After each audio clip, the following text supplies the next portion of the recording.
Saudara-saudara, pada pertemuan kali ini kita akan membahas tentang metode koneksi pada hard disk drive atau optical drive. Yang keduanya merupakan perangkat penyimpan data yang banyak dikenal dengan istilah storage. Yang saya tunjukkan ini adalah contoh dari hard disk drive, di mana orang umum atau masyarakat umum lebih banyak mengenalnya dengan nama atau sebutan hard disk saja. Sedangkan optical drive yang saya maksudkan di sini meliputi CD-ROM drive, CD-RW drive, DVD combo drive, DVD-ROM drive, ataupun DVD-RW drive. Dan berikut ini adalah contoh dari optical drive yang dikenal dengan nama DVD-RW drive. Sebenarnya terdapat beberapa metode koneksi pada hard disk drive atau optical drive tersebut. Beberapa di antaranya adalah metode koneksi PIO, ATA, dan SATA.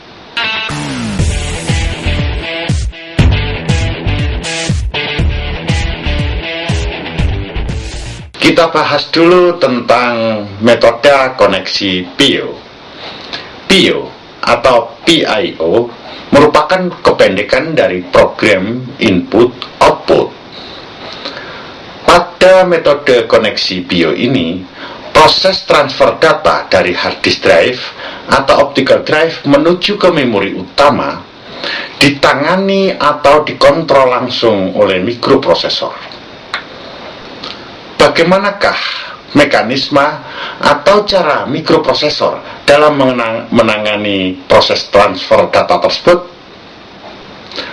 Perhatikan ulasan ini. Banyak orang yang bertanya, bagaimanakah caranya atau mekanisme sebuah mikroprosesor dalam menangani proses transfer data dari hard disk drive atau perangkat penyimpan data menuju ke memori utama. Perhatikan gambar yang saya sajikan pada layar Anda. Yang saya tunjuk ini saya ilustrasikan sebagai mikroprosesor atau prosesor. Sedangkan gambar yang berwarna hijau berukuran kecil ini adalah I/O bridge. Yang dimaksud I/O bridge di sini adalah chipset. Yang berwarna biru tua ini adalah hard disk drive, dan yang berwarna biru muda kehijauan ini saya ilustrasikan sebagai memori utama. Mikroprosesor akan menulis perintah pembacaan isi hard disk yang akan dikirimkan ke hard disk. Perintah ini dikirimkan melalui serangkaian bus dan I/O bridge atau chipset tadi. Perintah tadi akan segera diterima oleh hard disk controller, dan hard disk controller ini segera menerjemahkan perintah dari mikroprosesor tadi. Hard disk controller ini segera membaca isi hard disk yang tersimpan pada sektor-sektor hard disk. Sekarang perhatikan gambar yang sebelah kanan. Setelah hard disk controller ini membaca isi hard disk yang tersimpan pada sektor-sektor hard disk tadi, maka hard disk controller segera mengakses langsung ke memori utama sekaligus mentransfer data tadi menuju ke memori utama. Sekarang perhatikan gambar berikut ini. Setelah pengiriman data dari hard disk menuju ke memori utama selesai, maka hard disk controller ini segera memberitahu ke prosesor bahwa pengiriman data telah selesai dengan cara memberikan sinyal interupsi. Demikian tadi penjelasan singkat tentang cara atau mekanisme sebuah mikroprosesor dalam menangani proses transfer data dari hard disk drive menuju ke memori utama. Sebenarnya terdapat beberapa standar koneksi PIO, yaitu standar koneksi PIO 0, PIO 1, PIO 2, PIO 3, dan PIO 4. Semuanya ini memiliki perbedaan dalam kecepatan transfer data maksimumnya.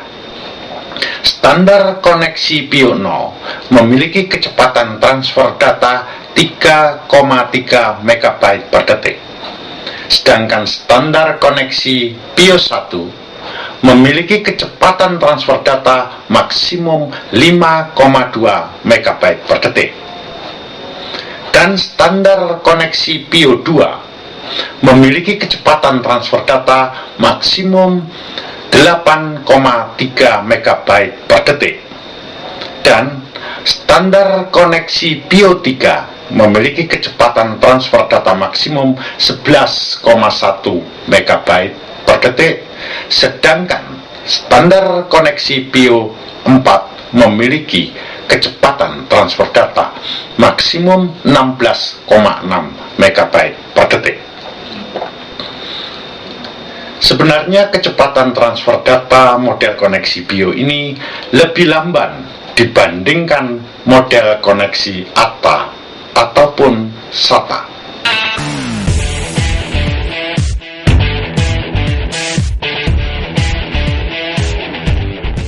Sekarang saya bahas tentang metode koneksi ATA.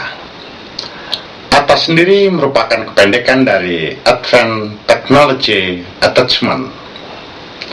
Seperti telah dijelaskan sebelumnya, bahwa ATA adalah metode koneksi pada perangkat penyimpan atau storage seperti hard disk drive dan optical drive.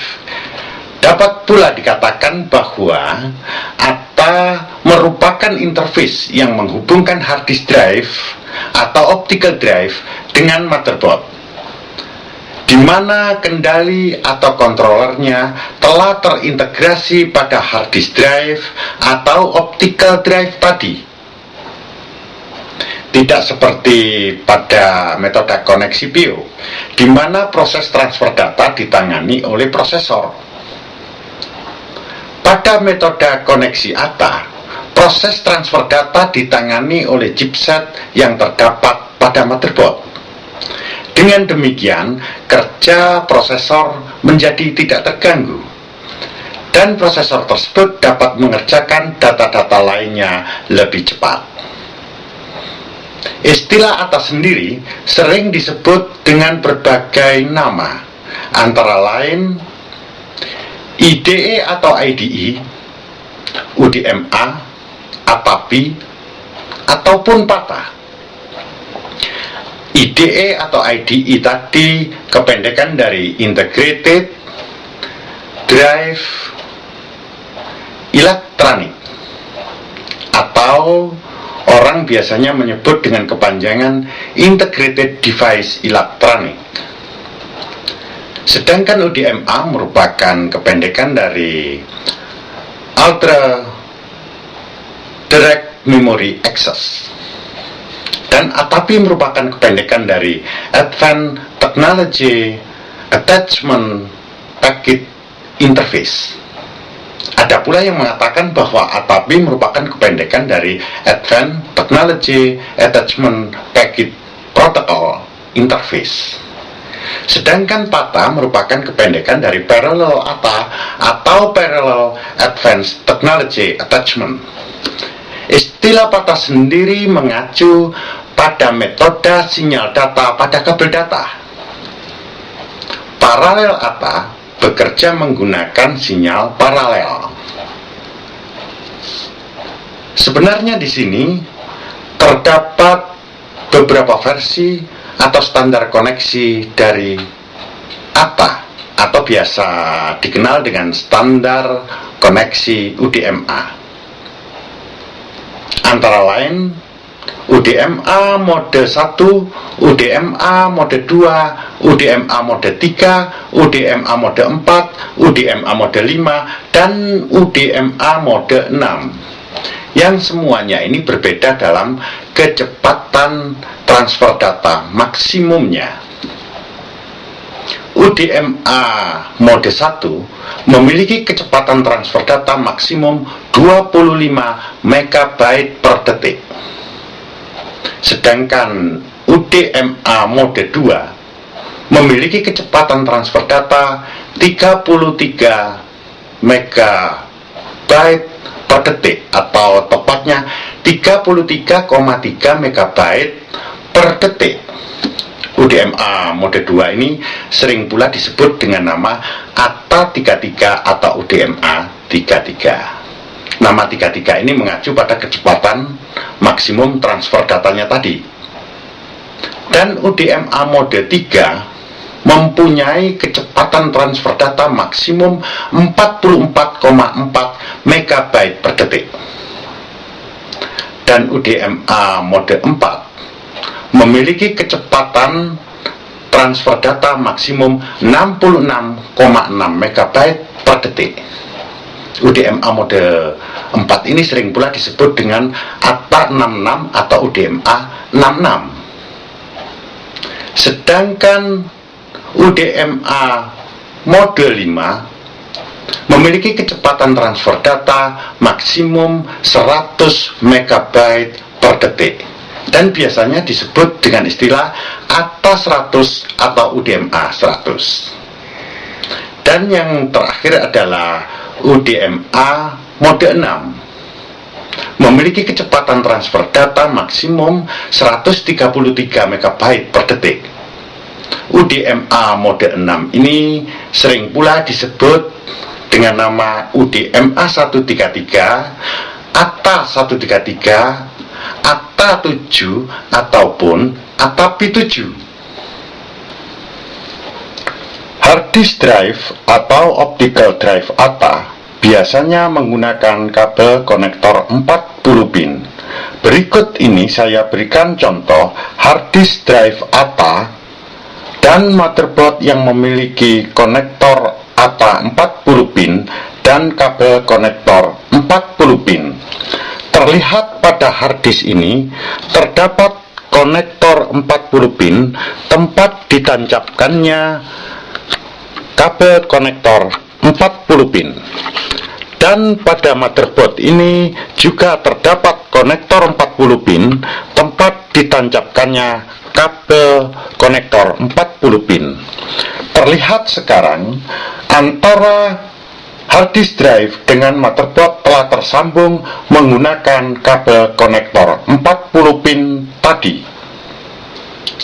Itulah tadi penjelasan tentang metode koneksi ATA. Selanjutnya saya bahas metode koneksi SATA.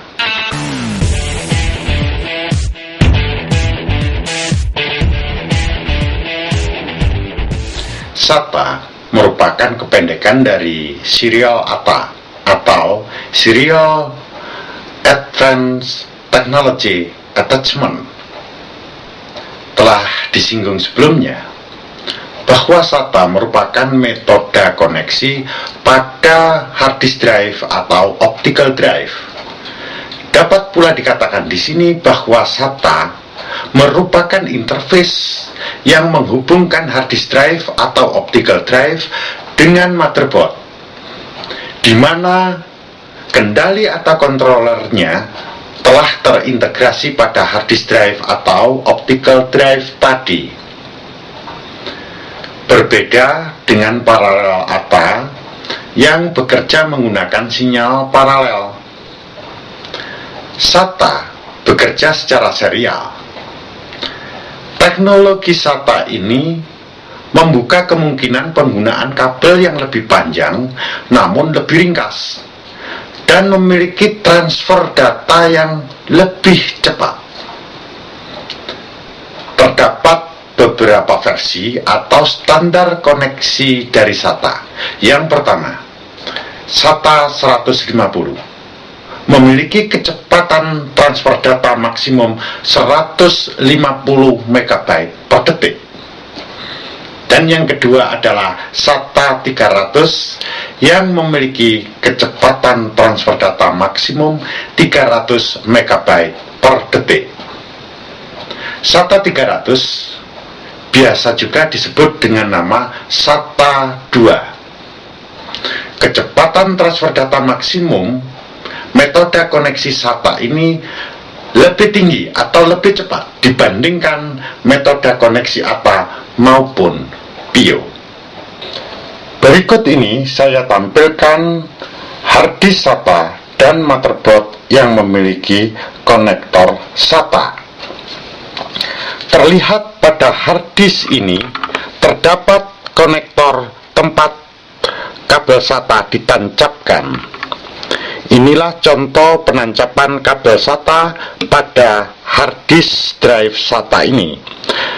Dan ujung kabel yang lain bisa ditancapkan pada konektor SATA yang terdapat pada motherboard. Kini terlihat bahwa antara harddisk SATA dengan motherboardnya telah terhubung menggunakan kabel SATA. Demikianlah penjelasan saya tentang metode koneksi pada perangkat penyimpan data atau storage seperti hard disk drive dan optical drive.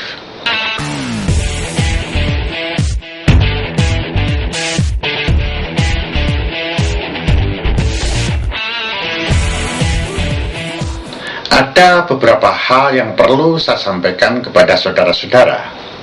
Yang pertama, jika Anda ingin memasangkan sebuah hard disk ke dalam sebuah PC, perhatikan kompatibilitasnya atau kesesuaiannya, yaitu kompatibilitas dari hard disk drive tersebut dengan perangkat-perangkat yang terdapat di dalam PC itu sendiri, terutama kompatibilitas dengan motherboardnya. Dalam kaitan ini adalah chipsetnya, yaitu chipset yang ada di motherboard. Jangan menggunakan harddisk yang memiliki spesifikasi yang lebih tinggi dari yang disyaratkan oleh chipset tersebut. Misalnya, chipset pada motherboard telah menetapkan syarat maksimal bisa disambungkan harddisk yang memiliki spesifikasi atas 100. Ternyata Anda menggunakan harddisk yang memiliki spesifikasi atas 133. Hal ini dapat menimbulkan suatu masalah. Misalnya, harddisk tersebut tidak dapat dideteksi dengan sempurna, atau malah sama sekali tidak bisa dideteksi. Dianggap seperti tidak ada harddisk.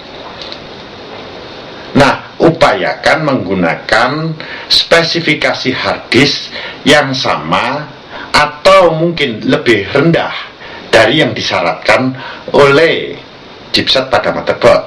Apabila Anda menggunakan spesifikasi harddisk yang lebih rendah dari yang disyaratkan oleh chipset tadi, justru tidak masalah. Namun nanti kerja atau transfer data dari harddisk menuju ke memori utama akan berjalan sedikit lebih lamban, karena kebanyakan motherboard ini bersifat backward kompatibel dengan produk-produk harddisk sebelumnya. Nah, yang berikutnya, janganlah Anda memasangkan kabel konektor yang menghubungkan harddisk dengan motherboard tadi dengan spesifikasi yang tidak sesuai dengan harddisk drive atau motherboard tadi. Sebagai misal, chipset pada motherboard menghendaki harddisk memiliki spesifikasi maksimal atas 133, dan Anda memasangkan harddisk atas 133. Namun kabel konektornya yang Anda gunakan memiliki spesifikasi atas 33. Hal ini dapat menimbulkan masalah baru yang banyak terjadi di masyarakat sebagai berikut. Ketika diinstalkan sebuah operating system, dapat berjalan secara normal, namun setelah operating system tadi dibaca kembali, justru tidak bisa muncul di layar. Ini akibat kesalahan pemasangan kabel konektor tadi, kesalahan pemilihan kabel konektor, atau mungkin timbul akibat-akibat lain yang justru akan merugikan Anda sendiri. Nah, yang ketiga, perhatikan pilihan metode koneksi pada BIOS-nya. Biasanya pada BIOS-BIOS tertentu tersedia menu yang merupakan pilihan dari metode koneksi. Di situ terdapat pilihan misalnya BIO 0, BIO 1 dan seterusnya, atau ATA33, ATA66 dan seterusnya. Jika Anda gunakan harddisk atas 100 misalnya, pilihlah di situ metode koneksi atas 100. Jangan menggunakan spesifikasi yang lebih rendah, misalnya Anda pilih ATA33 atau malah pilih BIO. Justru nanti kerjanya akan semakin lamban. Nah, hal-hal demikian perlu diperhatikan dalam perakitan sebuah PC. Sekali lagi, perhatikan kompatibilitasnya. Nah, saya kira cukup sekian penjelasan saya. Semoga bermanfaat bagi Anda semua.